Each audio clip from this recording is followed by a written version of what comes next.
በመካከለኛው ምስራቅ ሰማይ ላይ ሲያንዣብብ የነበረው አንጻራዊ የሰላም ደመና በድንገት ተገፎ ቀጠናው በቅጽበት ወደሚያስፈራ የጦርነት አውድማነት ተሸጋግሯል። የባሕረ ሰላጤው ጸጥታ በሚሳኤል ውሽንፍርና በባሩድ ጭስ ሲታወቅ፣ የዲፕሎማሲ በሮች ተዘግተው የውይይት ጠረጴዛዎችን የጦር ሜዳ ዛቻዎችንና አውዳሚ ተግባር እርምጃዎች ተክተዋቸዋል። ይህ ከወትሮ የተለየ የውጥረት ማዕበል የዓለምን የኢኮኖሚ ደም ስር የሆነውን አካባቢ በማንኛውም ቅጽበት ሊፈነዳ ወዳረገዘ እሳተ ገሞራነት ቀይሮታል። የጥልቅ ትንታኔ ዋሽንግተንና ቴሄራን የገቡበትን አደገኛና መተንበይ የማይቻል የጦርነት አዙሪት በስፋት ይቃኛል። አሜሪካ በቴክኖሎጂና በመጠነ ሰፊ የአየር ድብደባ ወታደራዊ ልዕልናዋን ለማስጠበቅ በምትጥርበት በዚህ ቀጠና ቴሄራን ከምንጊዜውም በላይ አቅሟን አጠናክራ በመውጣት ዓለምን ያስገረመ ወታደራዊ ጀብዱና ድፍረትን አሳይታለች። ኢራን ያላትን የተራቀቀ የባለስቲክ ሚሳይልና የድሮን ቴክኖሎጂን በመጠቀም በአካባቢው የማይደፈሩ ተብለው ይታሰቡ በነበሩትና እጅግ በተጠበቁት ቁልፍ የአሜሪካ የጦር ሰፈሮች ላይ ያዘነበችው የእሳት ዝናብ የዚህ ትንታኔ ማጠንጠኛ ጉዳይ ነው። ከሁሉም በላይ የዚህ ጦርነት አስደንጋጭ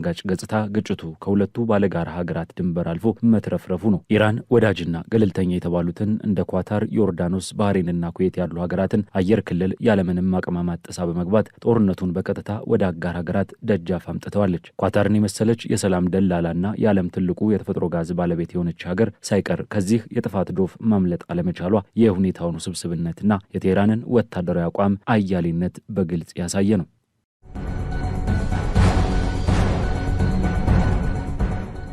ይህ ቮይስ ኦፍ ኢትዮጵያ ዓለም አቀፍ ትንታኔ ነው። የዓለምን ፖለቲካ በሰፊው የምንዳስስበት መድረክ። ለቻናላችን አዲስ የሆናችሁ ሰብስክራይብ በማድረግ አብራችሁን ቆዩ።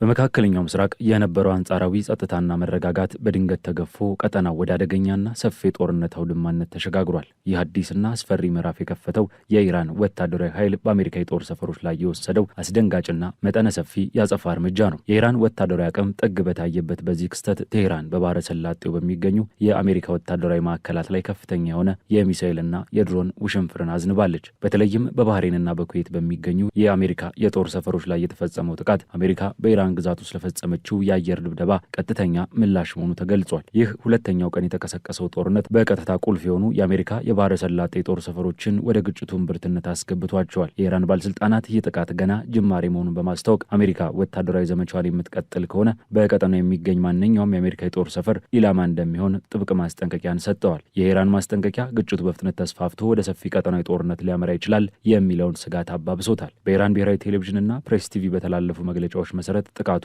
በጋራ የመሩት የኢራን እስላማዊ አብዮታዊ ዘብ የባህርና የአየር ጠፈር ኃይሎች ናቸው። በኩዌት የሚገኙ አሪፍጃንና አሊ አልሳሌም የጦር ሰፈሮች እንዲሁም በባህሬን የሚገኙት አልጁፌርና ሼክ ኢሳ የጦር ሰፈሮች የዚህ ጥቃት ዋነኛ ኢላማዎች ነበሩ። ኢራን ይህንን ዘመቻ በአሜሪካ ላይ የተወሰደ የመጀመሪያ ዙር አጸፋና ተግሳጻዊ እርምጃ ስትል ገልጸዋለች። በተጨማሪም አሜሪካ ቀደም ሲል የተደረሱ ስምምነቶችን ጥሳለች ስትል የወቀሰች ሲሆን አሜሪካ ለምትወስደው ማንኛውም ተጨማሪ የጥቃት እርምጃ በቀጠናው ባሉ ተጨማሪ የአሜሪካ ተቋማት ላይ የከፋ ጥቃት እንደምትፈጽም አስጠንቅቃለች።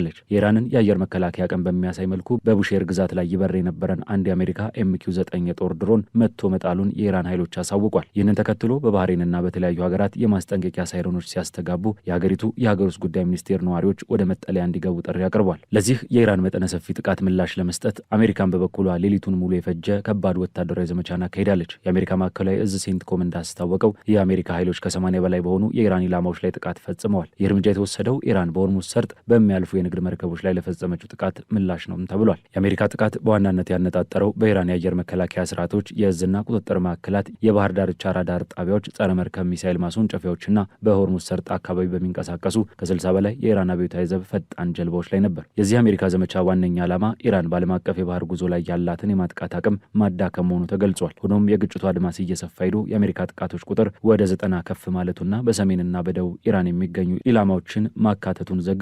የኢራን መገናኛ ብዙሃንም በበንደር አባስ፣ ኮናራክ፣ ሲርክ፣ ጃስክ፣ ኢራን ሻህር፣ ቻባሃርና በፋርስ ባሕረ ሰላጤ በሚገኘው አቡ ሙሳ ደሴት ላይ ከባድ ፍንዳታዎች መከሰታቸውን አረጋግጠዋል። ይህ የተባባሰ ጥቃት የጦርነቱን መልክ ወደ አዲስና አደገኛ ደረጃ ያሸጋገረው ሲሆን በቻባሃር በሚገኝ ሆስፒታል፣ ወደብና የአየር ትራፊክ መቆጣጠሪያ ማማ ላይ ጉዳት መድረሱን እንዲሁም የኤሌክትሪክ አቅርቦት መቋረጡን የሀገር ውስጥ ምንጮች ጠቁመዋል። በዚህ ጥቃት የኢራን ባለስልጣናት ቢያንስ 2 ሰዎች መሞታቸውን፣ አንድ የእሳት አደጋ ሰራተኛና አንድ የኢራን ሻህር አየር ማረፊያ የሜትሮሎጂ ማዕከል ሰራተኛ መሆናቸውን አረጋግጠዋል። ይህ በእንዲህ እንዳለ ወታደራዊ ግጭቱ ፖለቲካዊና ኢኮኖሚያዊ ገጽታን እየተላበሰ መጥቷል። የአሜሪካው ፕሬዚዳንት ዶናልድ ትራምፕ ይህ የአሜሪካ እርምጃ ኢራን በንግድ መርከቦች ላይ ለወሰደችው ጥቃት የተሰጠ ተመጣጣኝ ምላሽ መሆኑን ተከላክለዋል። አክለውም ተመሳሳይ የኢራን ጥቃቶች የሚቀጥሉ ከሆነ አሜሪካ ምላሿን ይበልጥ እንደምታጠናክር በማስጠንቀቅ አሜሪካ ለረጅም ጊዜ ለሚቆይ ወታደራዊ ግጭት ዝግጁ መሆኗን ግልጽ መልእክት አስተላልፈዋል። በዲፕሎማሲው መስክም ነገሮች እጅግ ሻክረዋል። ፕሬዚዳንት ትራምፕ ከኢራን ጋር የነበረውን የተኩስ አቁም ስምምነት በተግባር ማብቃቱን አውጀዋል። የአሜሪካ ተደራዳሪዎች ከቴህራን ጋር ውይይት ለመቀጠል ቢሞክሩም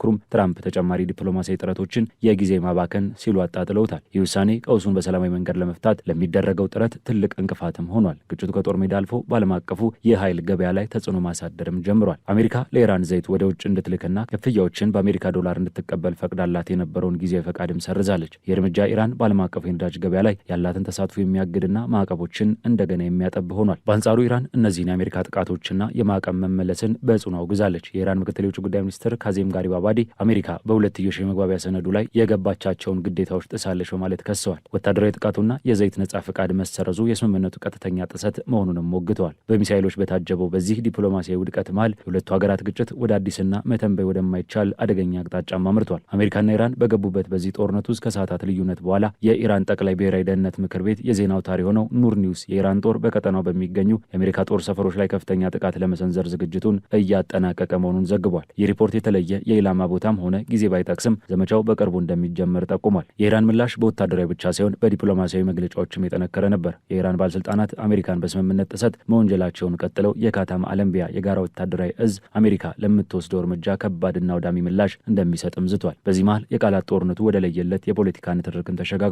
ፕሬዚዳንት ትራምፕ በኢራን አመራሮች ላይ እጅግ ጠንከር ያለ የቃላት ጥቃትን ሰንዝረዋል። የኢራን መሪዎች ክፉ፣ በሽተኛና ጨካኝ በማለትም ዘልፈዋቸዋል። እነዚህ መሪዎች የኒኩለር ጦር መሳሪያ ቢኖራቸው ኑሮ ከመጠቀም እንደማይመለሱ የተናገሩት ትራምፕ የኢራን ስርዓት እንደ ካንሰር መታከምና መወገድ ያለበት አደጋ መሆኑን ገልጸዋል። የኔቶ ዋና ጸሐፊ ማርክ ሩት በተገኙበት መድረክ ላይ ትራምፕ ከኢራን ጋር የነበረው የተኩስ አቁም መሞቱን በድጋሚ በማረጋገጥ የዲፕሎማሲው በር መዘጋቱንም አብስረዋል። ለዚህ የትራምፕ ንግግር የኢራን የውጭ ጉዳይ ሚኒስትር አባስ አራቺ በኤክስ ገጻቸው ላይ የሰጡት ምላሽ የኢራንን ስነ ልቦናዊ ልዕልና ለማሳየት የሞከረ ነበር። አራቺ ስልጡንና ጀግናውን የኢራን ሕዝብ አዋራጅ በሆኑ ቃላት መጥራት የሀገሪቱን ታላቅነት አይቀንሰውም ብለዋል። ኢራናውያን በባህላቸው በስልጣኔያቸውና በሞራል እሴቶቻቸው የሚታወቁ መሆናቸውን በመጥቀስ ቴህራን ለስድብ በስድብ ሳይሆን ያለ ፍርሃትና በጀግንነት በተግባር ምላሽ እንደምትሰጥ አስታውቋል። ይህ ቃላት ልውውጥ በሁለቱ ኃይሎች መካከል ያለውን ልዩነት ወደማይታረቅበት ደረጃ መድረሱን የሚያሳይም ነበር። ከአሜሪካ ባሻገር የጦርነቱ ደመና ወደ አውሮፓ አህጉርም ማጥላቱን የዚህን ቀውስ አሳሳቢነት ይበልጥ ያጎለዋል። የኢራን የውጭ ጉዳይ ሚኒስቴር ቃል አቀባይ እስማኤል ባጋይ አሜሪካና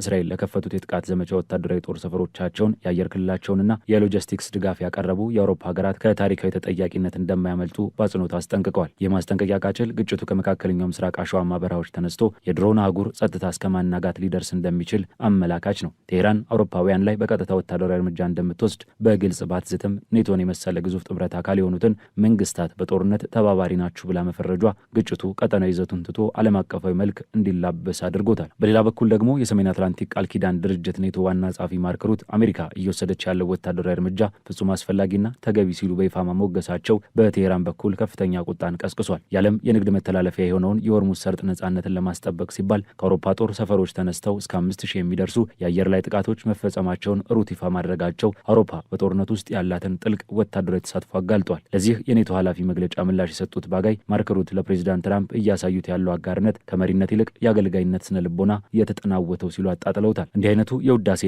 የማባበል ፖለቲካ አውሮፓ በግጭቱ ውስጥ የፈጸመችውን ኃጢአት አያጠበውም በማለት የቃላት ጦርነቱን ወደ ሌላ የመሪዎች የስነ ልቦናና የሞራል ፍልሚያ ያሸጋግረውታል። ኢራን አቅሟን ከማሳየት ወደ ኋላ አላለችም። በኢራን ፓርላማ የውጭ ጉዳይና ብሔራዊ ደህንነት ኮሚቴ ቃል አቀባይ ኢብራሂም ረዛይ አሜሪካ ወረራ የምትሞክር ከሆነ አንድም የአሜሪካ ወታደር በሕይወት ወደ ሀገሩ እንደማይመለስ ጥብቅ ማስጠንቀቂያን ሰጥተዋል። ረዛይ በማህበራዊ ትስስር ገጻቸው ላይ ትራምፕ በኔቶ ስብሰባ ላይ ላደረጉት ንግግር ቀጥተኛ ምላሽን ሲሰጡ ኑ እየጠበቅናችሁ ነው በማለት የኢራንን ጦር በራስ መተማመን ገልጸዋል። ይህ በእንዲህ እንዳለ አሜሪካ በበኩሏ ማጥቃቷን ቀጥላለች። ትራምፕ ተጨማሪ የአሜሪካ ጥቃቶች በደቡባዊ ኢራን መፈጸማቸውንና ይህ የተደረገው ኢራን በሆርሙዝ ሰርጥ ንግድ መርከቦችን ለማጥቃት በመሞከሯ መሆኑንም ገልጸዋል። እንደ ትራምፕ ገለጻ አሜሪካ የኢራንን የራዳር ጣቢያዎችና ሌሎች ወታደራዊ መሰረተ ልማቶችን አውድማለች።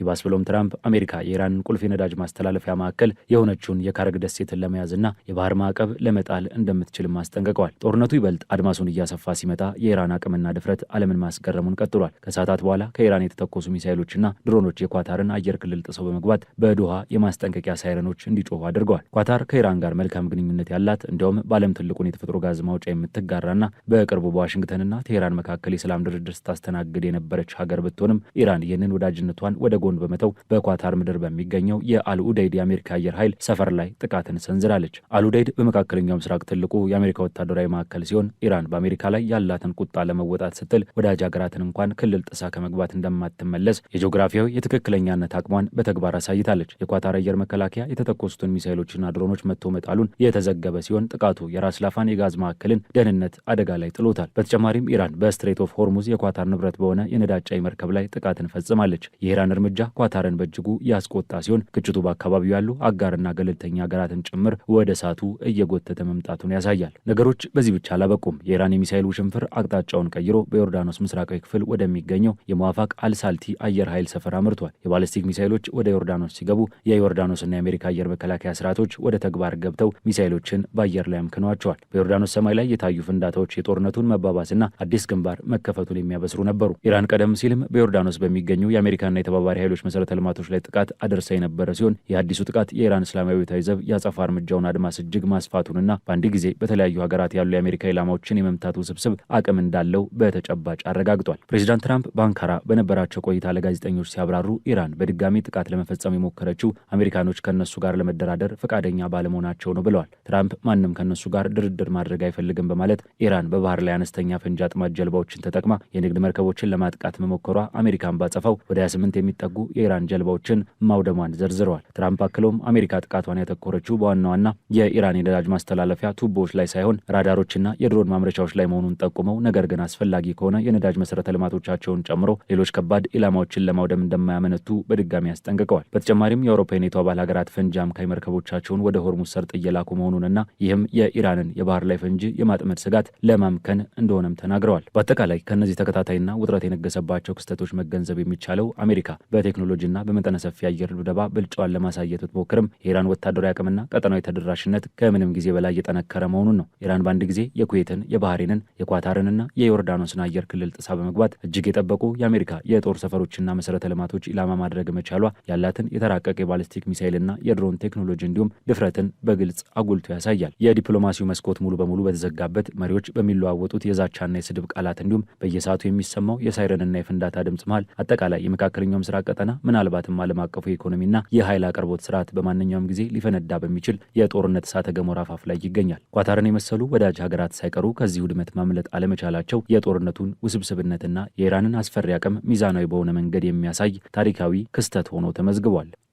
የዛሬው ዓለም አቀፍ ትንታኔያችን በዚሁ ተቋጨ። ስለተከታተላችሁን እያመሰገንን ለቻናላችን አዲስ የሆናችሁ ሰብስክራይብ በማድረግ ቤተሰብ እንድትሆኑ እንጋብዛለን። ከሰዓታት በኋላ በሌላ ዓለም አቀፍ ጉዳይ እስከምንገናኝ ሰናይ ጊዜ